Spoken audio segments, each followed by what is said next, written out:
म्हणूनच शेतकऱ्यांनाही सातत्याने मी ॲडवायझरी केली पाहिजे, जेणेकरून दुबार पेरणीची वेळ येऊ नये.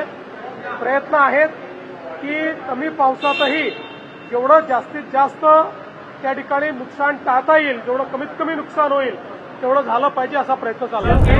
बघा, हे यापूर्वीच मी सांगितलेलं आहे, अल निनोचं वर्ष आहे. ॲव्हरेज पाऊस जरी 92% असला तरी देखील विशेषतः मराठवाडा, दक्षिण प्रवण भाग आणि म्हणूनच शेतकऱ्यांनाही सातत्याने मी ॲडवायझरी केली पाहिजे, जेणेकरून दुबार पेरणीची वेळ येऊ नये.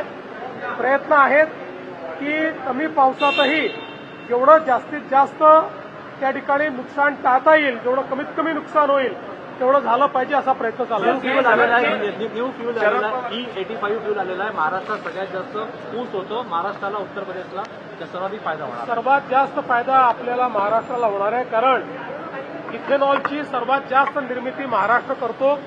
आणि आता ज्या प्रकारे केंद्र सरकार इथेनॉलची सर्वात जास्त निर्मिती महाराष्ट्र करतो आणि आता ज्या प्रकारे केंद्र सरकार इथेनॉलला फ्युएल ब्लेंडिंगमध्ये आणि 100% इथेनॉलवर चालणाऱ्या गाड्या, या गोष्टींना ज्या प्रकारे त्या ठिकाणी प्रायमसी दिली जाते, मला विश्वास आहे की आपल्या शेतकऱ्याला त्याचा फार फायदा होईल. शरद पवार